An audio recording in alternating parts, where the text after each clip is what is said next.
पहले चिंता करी अपनी माता बहनों की कि इनको शौच के लिए रात्रि का इंतजार करना पड़ता है, हारी बीमारी के लिए, जापा जना के लिए, इनको जिस तरह की मुसीबत थी उस मुसीबत को दूर करने के लिए देश में 13 करोड़ शौचालय बनाए, आपके घर में 12,000 रुपए सीधे भेजे।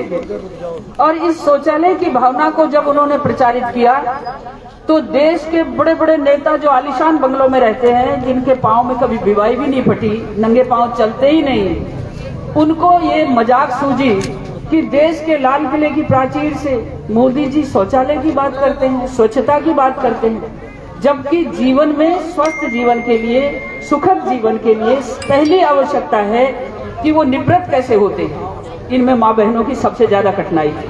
फिर दूसरी बात आई कि उनको चूल्हा दिया जाए, गैस का चूल्हा दिया जाए। क्यों दिया जाए? क्योंकि वो बड़ीता लाती हैं, दिन भर काम करेंगी और शाम को बड़ीता लाके धुआं में रोटी करेंगी, आंखें भी उनकी पहले ही चली जाती थी। फिर माता बहनों की चिंता करी उन्होंने उज्ज्वला योजना के नाम से आपको गैस के कनेक्शन एक एक पंचायत में 500-500, 1000-1000 कनेक्शन बांटे। आज मैं उम्मीद करती थी कि यहाँ मुझे ये लिस्ट मिलेगी कि कितने शौचालय मिले, कितनी गैस के उज्ज्वला कनेक्शन मिले और कितनी माता बहनें भाई बहन ऐसे हैं जिनको और चाहिए, और की लिस्ट यहाँ बनेगी। और उसके बाद आपको विश्वास दिलाती हूँ कि मोदी जी घर घर सबको ये सुविधाएं देंगे। फिर एक बात आई थी कि कच्चे घर, अब एक जमाना था तो इंदिरा आवास के नाम से 25 से 35 हजार करे, अब 35 हजार में तो 2 पट्टी को ना हो, 2 पट्टी को ना हो। अब मोदी जी ने 2014 के बाद 1,60,000 रुपए तय करे, जिसमें शौचालय भी आएगा, कनेक्शन भी होगा, आपको गैस का कनेक्शन भी मिलेगा, लाइट का कनेक्शन भी मिलेगा। ये सारे कितने हमारे इस ग्राम पंचायत इंदावा में कितने लाभार्थी भाई बहन हैं, इसकी जानकारी आज हमें मिलनी चाहिए थी। यदि आज ना दे पाया प्रशासन तो मैं कहूंगी कि वो आगे इसके लिए तैयार रखे। हम जिन गांव, जिन पंचायतों में ये वाहन जाएगा, ये रथ जाएगा, ये संकल्प यात्रा जाएगी, उन सभी गांवों के अंदर ये ज्ञान होना चाहिए ग्रामवासियों को, सरपंच को, सचिव को, कि हमारे गांव में कुल इतने कनेक्शन फ्री हैं, इतने पक्के मकान बने हैं, इतना हमारे यहाँ शौचालय बने हैं, इतने हमारी वृद्धावस्था पेंशन, अटल पेंशन योजना मिली है, इतने हमारे यहाँ किसान के लिए समृद्धि, किसान कल्याण की समृद्धि का लाभ है। मेरे भाइयों, आप ये देखो कि कोरोना जैसी महामारी में किसी भी भाई बहन को भूखा नहीं सोने दिया। 5 किलो प्रति व्यक्ति के हिसाब से अनाज सीधा पहुंचा और अभी 5 वर्ष और आगे बढ़ा दिया, तो हमारा गरीब कभी भूखा ना रहे, हारी बीमारी में मजदूरी ना कर सके तो वो भूखा नहीं रहे। ये भावना किसके मन में आती है? ये देश के यशस्वी प्रधानमंत्री नरेंद्र मोदी के। और मोदी के मन में ये क्यों आती है, ये भी आपको पता होना चाहिए। वो चाय बेचने वाला गरीब घर का इंसान है, चाय बेचने वाला गरीब घर का बेटा है, उसको गरीबी का पता है, उसको गांव गरीब की स्थिति क्या है। हमारे किसान को बहता हुआ जल नहीं मिलता और वो अपने घाटे की कमाई करता है, और घाटे की कमाई को प्लस में कैसे लाया जाए, आर्थिक दृष्टि से उन्नत कैसे किया जाए, ये सारी कल्पना, सारी भावना आपको दी है। मैं एक और बताऊंगी आपको कि हम जब संकल्प लेकर चल रहे हैं विकसित भारत का, ये विकसित भारत का सपना 2047 तक पूरा होगा, क्योंकि 140 करोड़ की आबादी का देश कोरोना से बचा लिया, भुखमरी से बचा लिया, लेकिन अब जब तक किसान समृद्ध नहीं है, किसान आगे नहीं बढ़ेगा, उसकी आय बढ़ेगी नहीं, तब तक हमारा गांव उन्नत नहीं कर सकता, और जब गांव उन्नत नहीं करेगा तो देश उन्नत नहीं कर सकता। ये भावना अब उनके मन में है। इतनी सारी योजनाएं, इसमें भी कोई दो राय नहीं कि आपकी लालसोट विधानसभा में जागरूक आपका मंत्री था, और मंत्री ने काम करने में भी मैं उसकी बुराई नहीं कर सकती, क्योंकि काम किया, लेकिन जनता को ये नहीं बताया कि ये काम मोदी जी दे रहे हैं या राजस्थान की सरकार का गहलोत दे रहा है। ये जाहिर करनी चाहिए थी, और इसको जब तक जाहिर नहीं करें तब तक भारत सरकार की योजनाओं को सच्चाई से, ईमानदारी से जनता के दिल तक नहीं पहुंचाया जा सकता। ये जो अभियान चला है, ये विकसित भारत का जो अभियान चला है, इस अभियान के माध्यम से भारत सरकार की सभी योजनाओं का लाभार्थी कहाँ है? हर पंचायत में मैं अधिकारी वर्ग से कहूंगी कि हर पंचायत का लाभार्थी का आंकड़ा होना चाहिए। ये आंकड़ा आप ही तैयार करेंगे, और मैं ये भी अपील करना चाहूंगी आपसे कि जब तक लाभार्थी का आंकड़ा नहीं, तब तक हम प्रगति का मूल्यांकन नहीं कर सकते।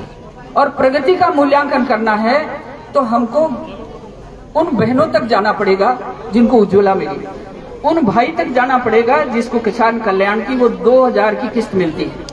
आज यदि मैं दौसा जिले की बात करूं तो 2,19,405 किसान लाभान्वित हैं।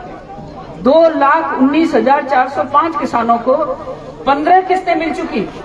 ये 15 किस्तें छोटी नहीं है। 2,000 रुपया जब किसान के हाथ में मोबाइल पे आता है कि हाँ 2,000 आ गया, कैसा राजी होता है। लेकिन राजी होता है उसके साथ ये तो देखो कि कौन राजी कर रहा है। क्या गहलोत जी ने राजी किया या मोदी जी ने राजी किया? ये तो हिसाब किताब तो होना चाहिए। और मैं सांसद हूँ, आपने मुझे बनाया है, मेरी जिम्मेदारी है कि भारत सरकार की योजनाओं का पाई पाई आप तक पहुंचे।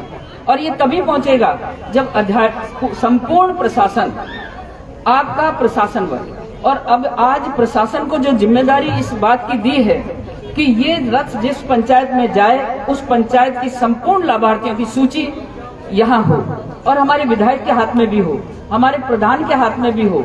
और जब तक प्रधान और आपका विधायक और इसके बाद ग्राम पंचायत का सरपंच, ये पद जनता ने बनाए हैं भाइयों, और इनके हाथ में जब ये आंकड़े नहीं होंगे तो ये अपनी वकालत नहीं कर सकते। आज मेरे हाथ में आंकड़े होते, अब मेरे पास पूरे उसके आंकड़े हैं, पूरे जिले के हैं, 8 विधानसभाओं के हैं, लेकिन इंदावा में बैठकर तो मैं इंदावा पंचायत की बात करूं ना, मैं उनकी बात करके आपको राजी नहीं करना चाहती। इसलिए हर पंचायत के आंकड़े वहां के सेक्रेटरी के हाथ में होने चाहिए।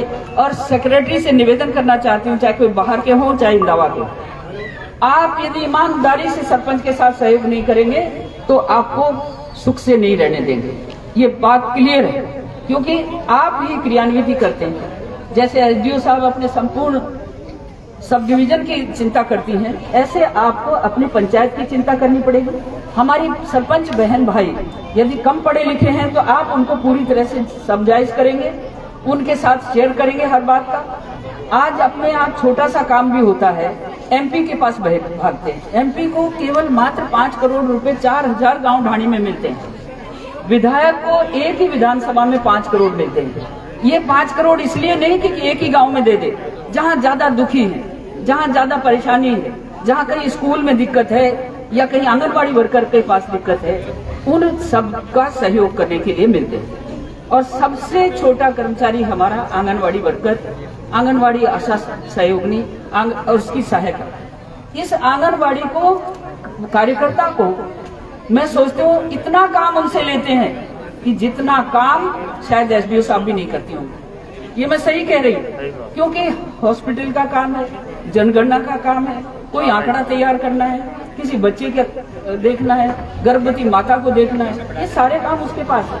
उसका मानदेय कितना सा है, उस मानदेय के हिसाब से भी मैंने अभी वकालत की है उनकी कि ये मानदेय कम से कम दुगना होना चाहिए।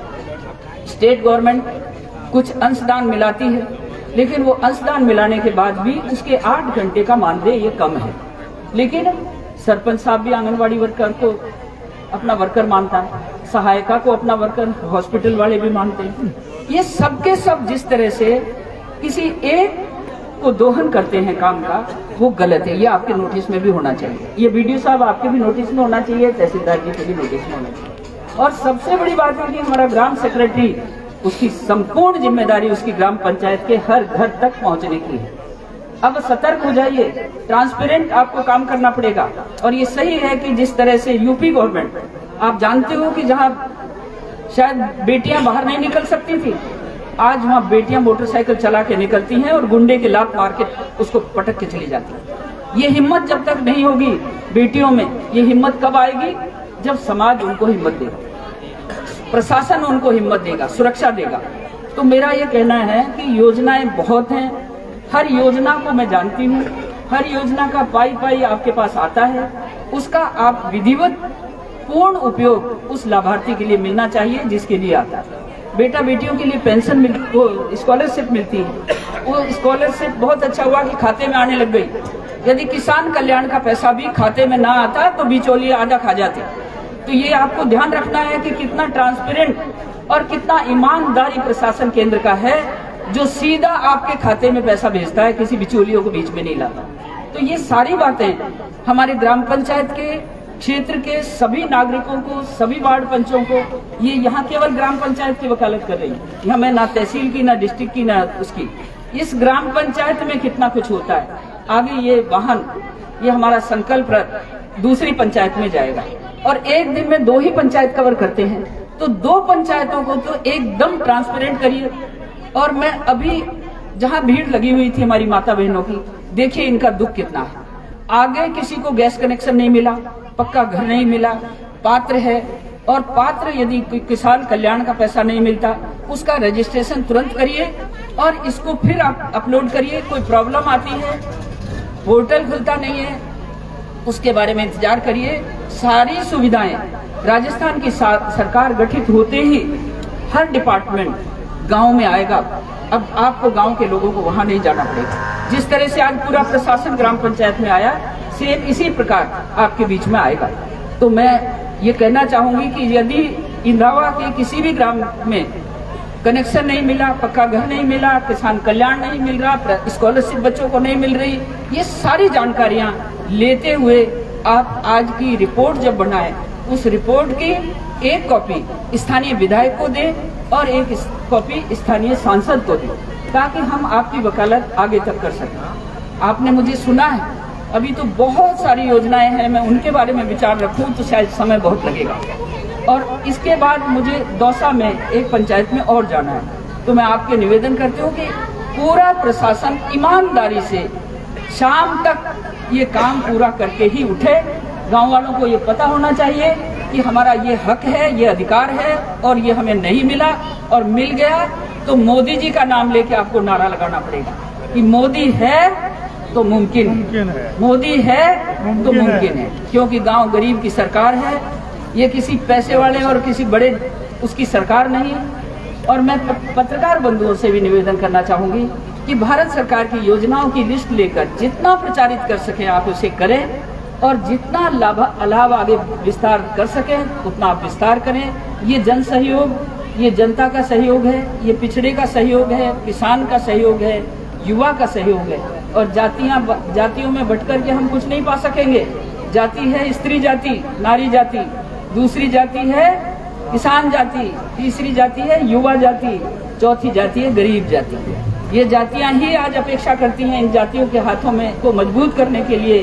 ये हमारा संकल्प वाहन विकसित भारत का सपना लेकर आगे बढ़ा है। बहुत बहुत धन्यवाद।